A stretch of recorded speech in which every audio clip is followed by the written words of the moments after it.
One day ক্রিকেটে নতুন বিশ্ব রেকর্ড গড়ল ইংল্যান্ড। সিরিজের তৃতীয় ও শেষ ওয়ানডেতে সাউথ আফ্রিকাকে ৩৪২ রানের ব্যবধানে হারিয়েছে ইংলিশরা, যা ওয়ানডেতে সর্বোচ্চ রান ব্যবধানে জয়ের নতুন রেকর্ড।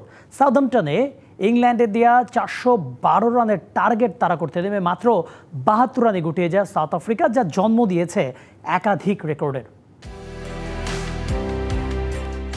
৩ ম্যাচের ওয়ানডে সিরিজে প্রথম ২ ম্যাচেই হার। সাউথ আফ্রিকার বিপক্ষে সিরিজটা আগেই হাতছাড়া হয়ে যায় ইংল্যান্ডের। তৃতীয় ম্যাচটা ছিল হোয়াইট ওয়াশের লজ্জা এড়ানোর, কিন্তু দিন শেষে লজ্জা পেতেই হলো, কিন্তু ইংল্যান্ডকে নয়, সাউথ আফ্রিকাকে।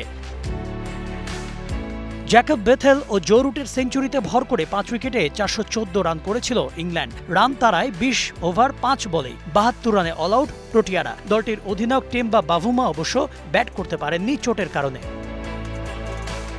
আর তারপরে জন্ম হয় ওয়ানডে ইতিহাসের নতুন বিশ্ব রেকর্ডের। এতদিন ওয়ানডেতে রানের হিসেবে সবচেয়ে বড় ব্যবধানে জয়ের রেকর্ডটা ছিল ৩১৭ রানের।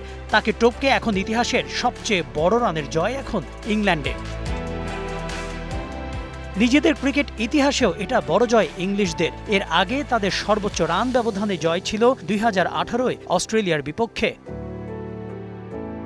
ইংলিশদের বিপক্ষে ৭২ রানে আউট হওয়াটা ছিল সাউথ আফ্রিকার ওয়ানডে ইতিহাসে দ্বিতীয় সর্বনিম্ন টোটাল।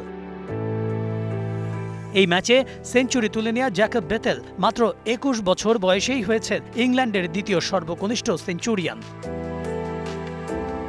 মাত্র ২৪ রানে ৬ উইকেট হারানোর এই লজ্জার দিনও এর আগে কখনো দেখতে হয়নি প্রোটিয়াদের। এই নিয়ে গত ১৫ দিনের মধ্যে দ্বিতীয়বার ২৫ শতাধিক রানের ব্যবধানে হারল সাউথ আফ্রিকা, যা সিরিজ জয়ের আনন্দ থেকে লজ্জায় যোগ করেছে টেম্বা বাভুমার দলের জন্য।